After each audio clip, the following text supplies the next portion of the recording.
Three, two, 1, 0.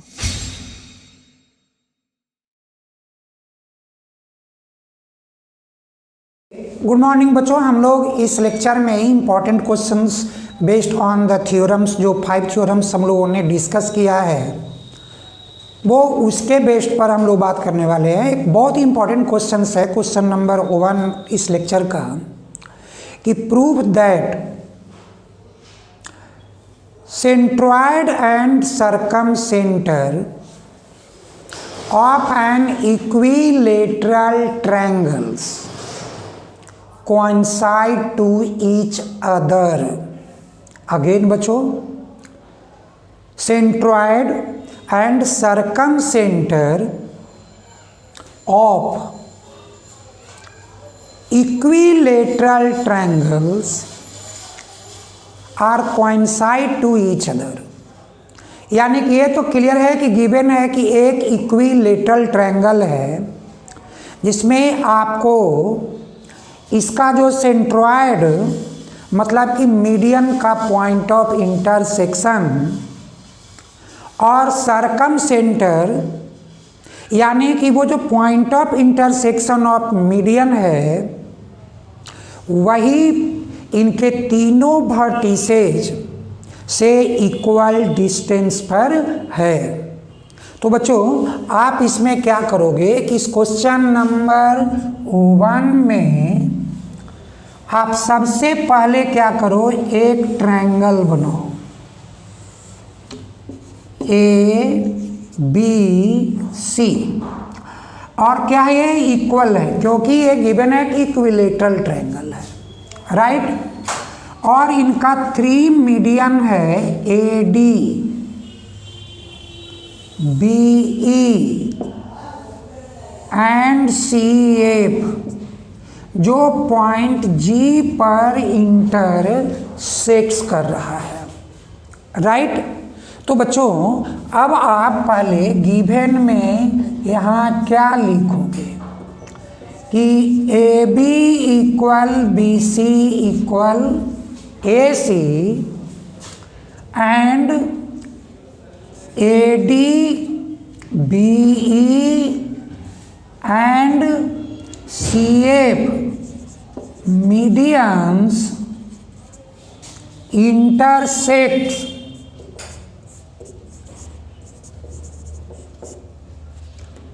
each other at point G। यानी G कौन है, मीडियन का पॉइंट ऑफ इंटरसेक्शन सेंट्रॉयड है। टू प्रूव क्या कि G be the circumcentre, circumcentre it means कि GA equal GB equal GC। तो आप कहोगे GA equal GB is equal to GC, right. तो अब यहाँ पर क्या क्लियर हो गया कि G is the centroid also circumcentre. बच्चों ऐसा करने के लिए आपको कोई भी कंस्ट्रक्शन करने की ज़रूरत नहीं है।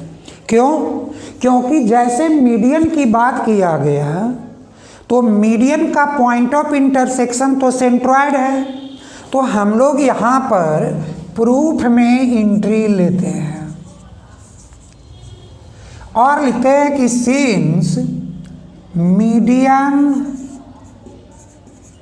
AD BE and CF intersects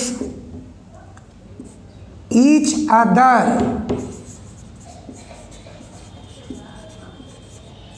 at point G, so G is centroid, right. और अब हम लोगों को इस जी को सरकम सेंटर बताना है। तो बच्चों आप देखो, दो ट्रायंगल यूज करो। क्या क्या ट्रायंगल हम यूज कराते हैं कि आप यहाँ से ट्रायंगल ले लो F B C and E C B. तो बच्चों लिखो in triangle F B C and triangle E C B. बच्चों यहाँ पर F B is equal to E C क्यों है? Half A B equal half A C. ये कह रहा है ना कि C F and B E are medium. Medium का मतलब कि E and F are the mid points. तो B F equal to C. और बच्चों angle B is equal to C 60 degree. क्यों भाई? A B C is an equilateral triangle, each angle is 60 degree. और second point बच्चों कि जो B C आपका है वो कॉमन है।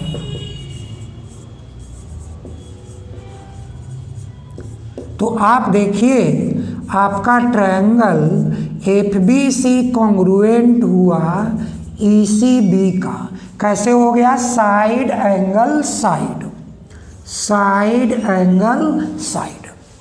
अब क्या कहोगे? आप कहोगे कि by C P C T कि your B E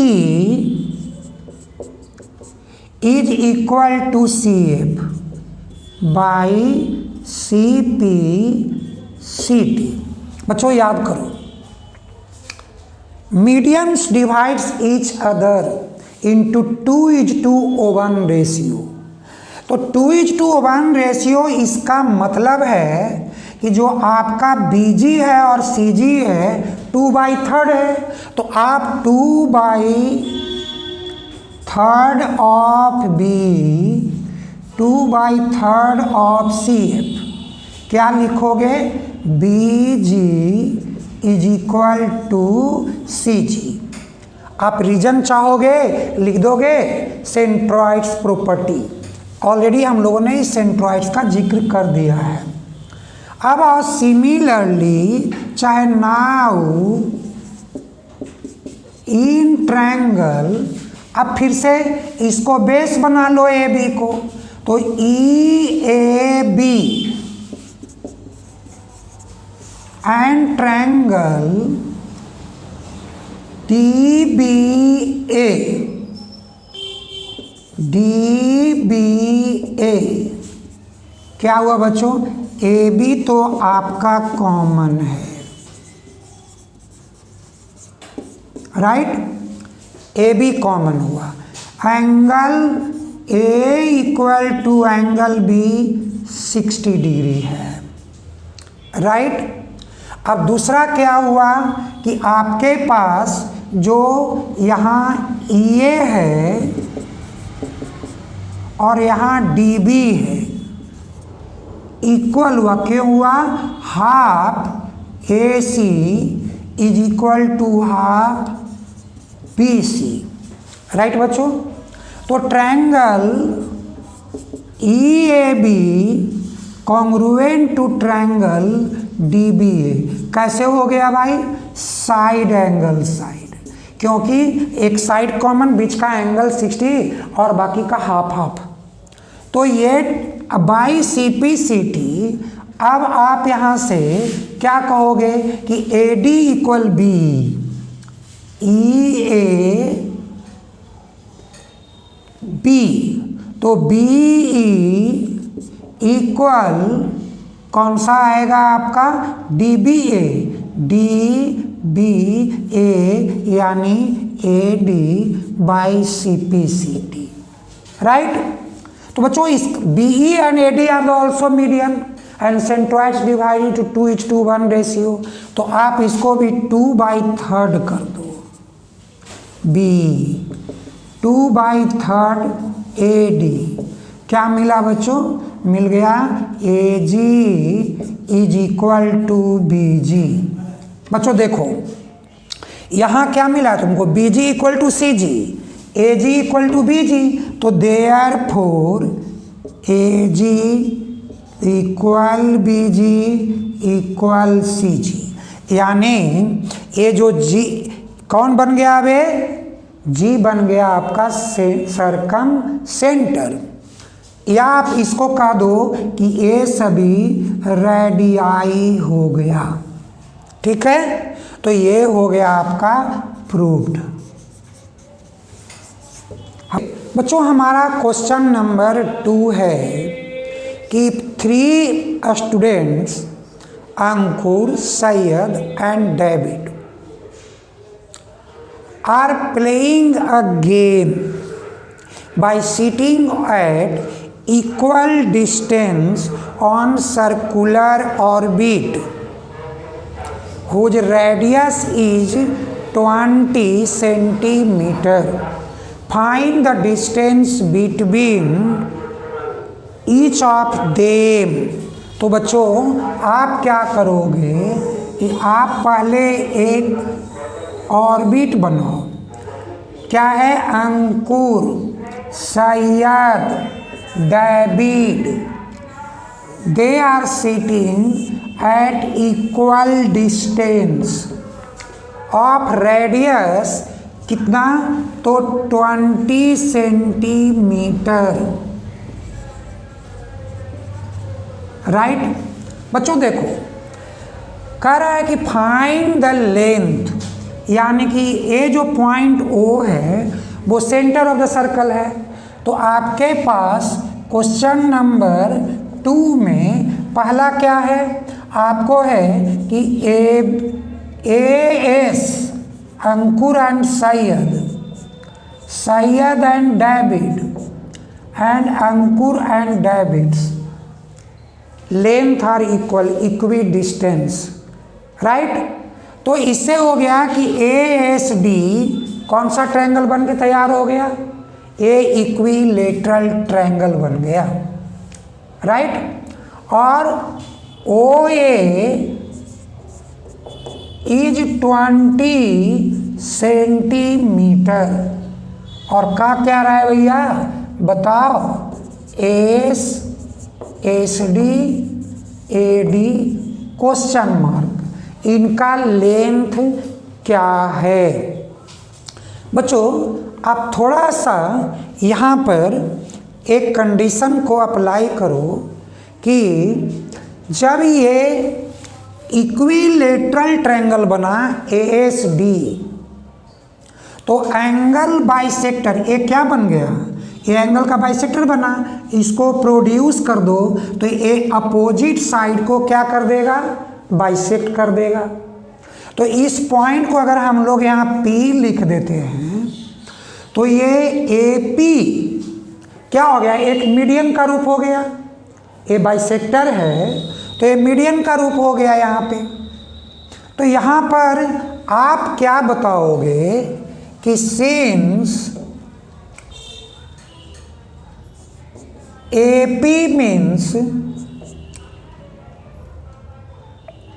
AP the median, आप ऐसे भी इसको कहो कि AP द मीडियन। तो आप कहो कि 3/2 AO क्यों? Median property. क्या है median property? Medians divide each other is to 2:1 ratio. तो आपके पास 3/2 ये कितना दिया है? ये आपको 20 दिया है। कट कर दो, कितना हुआ? 10, यानी 30 सेंटीमीटर। यानी कि ये लेंथ रिमेनिंग जो है ये 10 सेंटीमीटर का हो गया।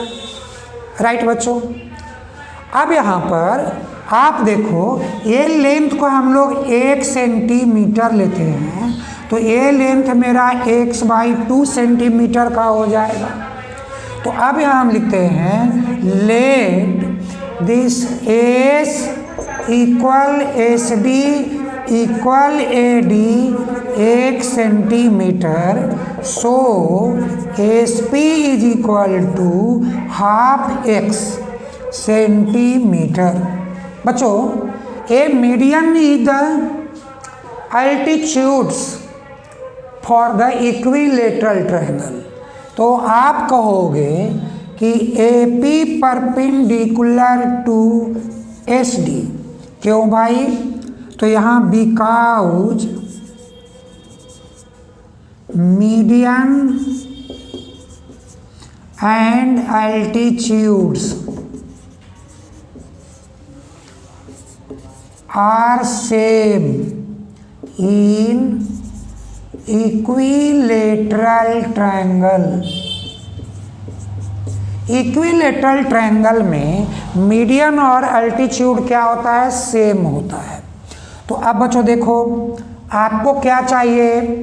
आपको चाहिए कि इन ट्रायंगल APS 90 डिग्री क्या है? Pythagoras theorem, hypotenuse square is equal to perpendicular square plus base square. तो बच्चों अब आप सिंपल सी बात करोगे कि AS square is equal to AP square plus SP square. अब AS स्क्वायर x है, x स्क्वायर, AP क्या है? 30, तो 30 स्क्वायर प्लस SP क्या है? हाफ x, तो x स्क्वायर बाई 4। अब आगे बच्चों आप इनको वन साइड करो, क्या होगा? x square by 4 900, 30 square 900। अब इसको आप LCM ले लो, 1/4 LCM 4, तो 4x square minus x square 900, तो 3x स्क्वायर 9 4 जा 36, कट कर दो 3 से 1200। तो आपका x क्या आएगा? √1200। बच्चों क्या होगा? आप इसको फैक्टराइज कर सकते हो, 2 × 2 × 10 × 10 × 3। देखो 2 2 जा 4, 3 जा 12 और 10 × 10 100, तो ये हुआ 2 × 10 20 आउटसाइड और 3 क्या? सेंटीमीटर, और यही तुम्हारा आंसर हुआ। ओके बच्चों, हमारा क्वेश्चन नंबर 3 है कि prove that line joining between centre to the mid point of chord of a circles are point of bisectors of the arc. तो बच्चों ऐसे क्वेश्चन में आप सबसे पहले एक क्वेश्चन नंबर 3 है कि एक आप पहले सर्कल बनाओ, AB एक कॉर्ड बनाओ जिसका मिड पॉइंट P ले लो और सेंटर O है। कह रहा है कि line joining between centre to mid point of chord bisects the minor arc AB, यानी कि अगर आप इसको प्रोड्यूस करोगे तो इंटरसेक्ट करेगा Q पे। तो आपको बताना है कि AQ length is equal to BQ length. तो बच्चों पहले आप गिवन में क्या कहोगे कि AP equal PB, right. To proof में क्या कहोगे कि AQ arc equal to BQ arc. बच्चों अब क्या करना होगा? हम लोगों को कंस्ट्रक्शन करना होगा। तो ज्वाइन OA OB, तो आप इसको construction join OA and OB। बच्चों याद करो, line joining between center to the midpoint of chord perpendicular to the chord, हमने आपको एक थ्योरम बताया था। तो यानी कि ये जो पॉइंट है P मिड पॉइंट है, यानी कि ये राइट एंगल भी हुआ। तो हम लोग यहाँ अप्रूफ में इसे मेंशन करेंगे कि since AP equal to PB, therefore angle OPA 90 degree, वो 90 डिग्री का है और इक्वल टू एंगल OPB। क्यों भाई? तो line joining between centre to midpoint of chord perpendicular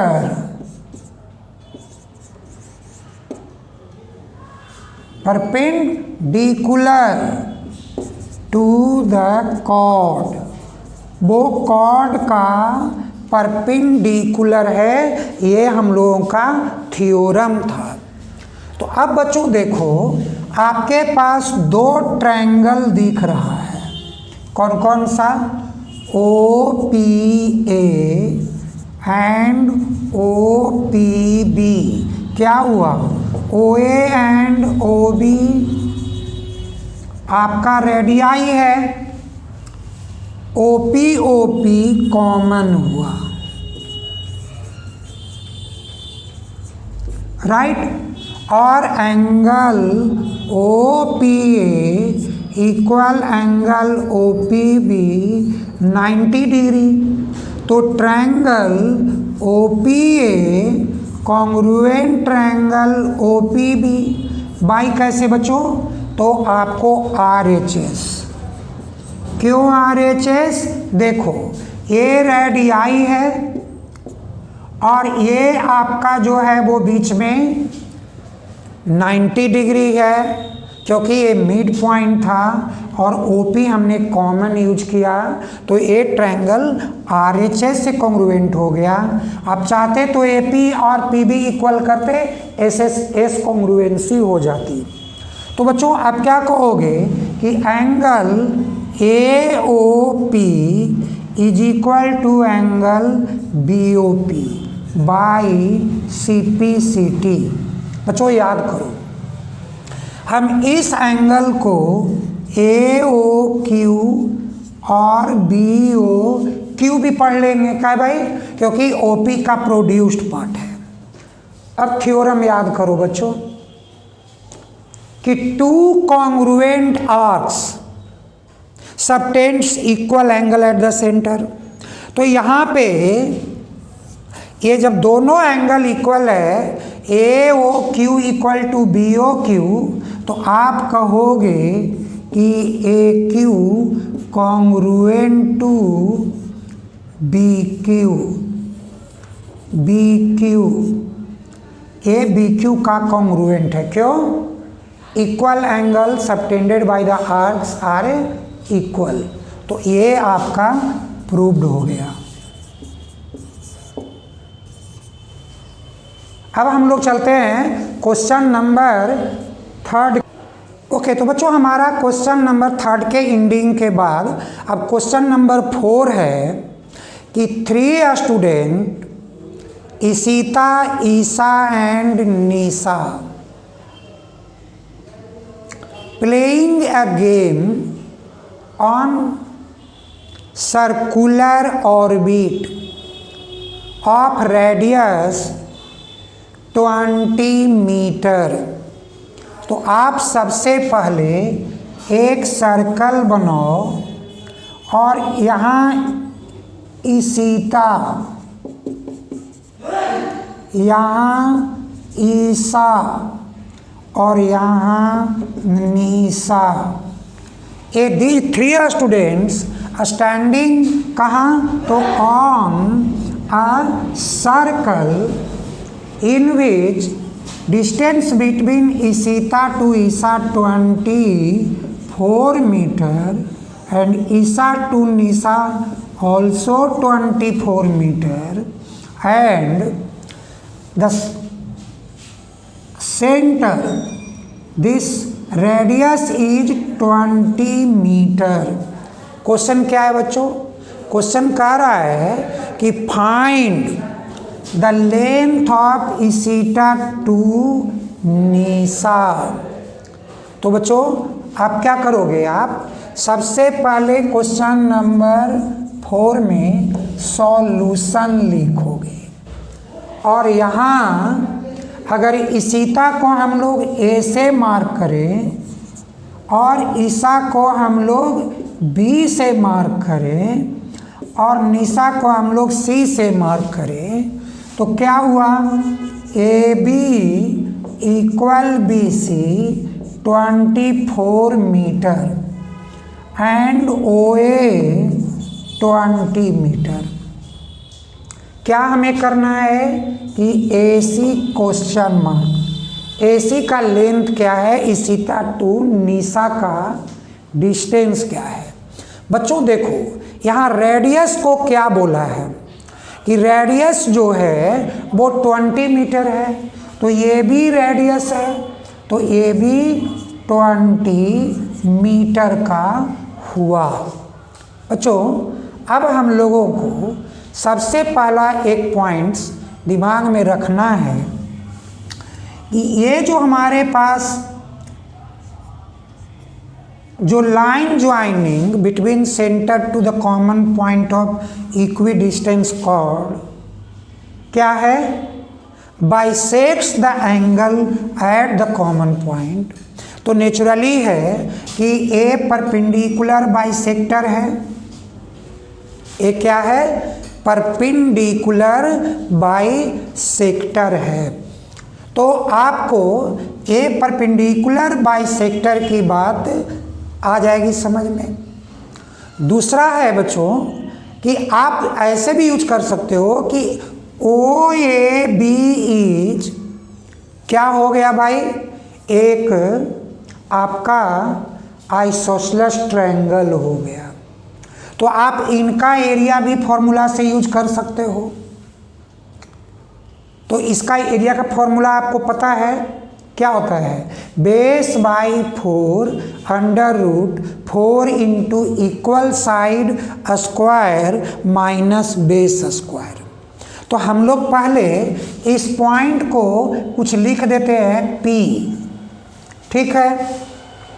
अब बच्चों क्या हुआ कि आप यहाँ यूज करो area of triangle O A B, क्या लिखोगे, base by 4 under root 4 into equal side square minus base square.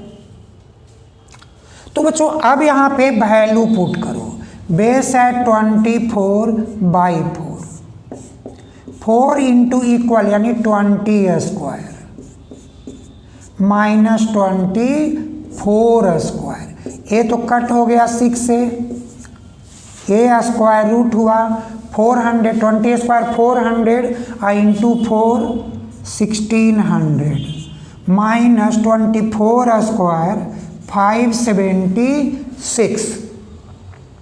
तो बच्चों अब इसको सॉल्व करो, क्या होगा, 10 माइनस 6 4, 9 माइनस 7 2, अब यहाँ 5 माइनस 5 0 1 0 2 4, किसका स्क्वायर है, 32 का ना। तो आप लिखोगे 6 इंटू 32, तो 6 2 या 12, 6 3 18 1 19 मीटर, यानी 192 metre square area of this triangle. सोचो बच्चों, आपके पास इसी ट्रायंगल का एरिया आप यूज करोगे 1/2 इंटू बेस इंटू हाइट। यहाँ पर बेस किसको यूज करोगे, ओ बी को यानी बी ओ को, इंटू परपेंडिकुलर कौन, ए पी को। तो बच्चों क्या होगा, 192, एरिया ऑलरेडी हम लोग निकाले हैं, 1/2 BO यानी कि 20 इंटू AP, कट कर दो 10, तो AP is equal to 192/10, 19.2 metre. आपका जो AP है वो 19.2 मीटर का हुआ। और अभी क्या सुनाए थे कि line joining between centre to common point of equal chords क्या करता है, perpendicular bisecting the line joining between the two ends. तो यानी कि अब आप कहोगे कि AC इक्वल टू 2AP यानी 2 इंटू 19.2, 2 2 जा 4, 19 2 जा 38 मीटर। यानी distance between Ishita and Nisha, distance between Ishita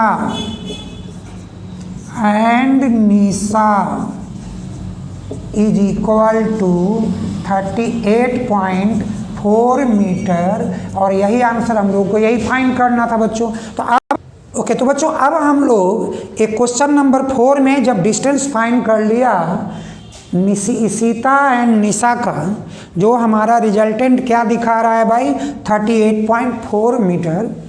तो हम लोग अब नेक्स्ट लेक्चर में मिलेंगे अपने न्यू थ्योरम्स ऑफ सर्कल के साथ।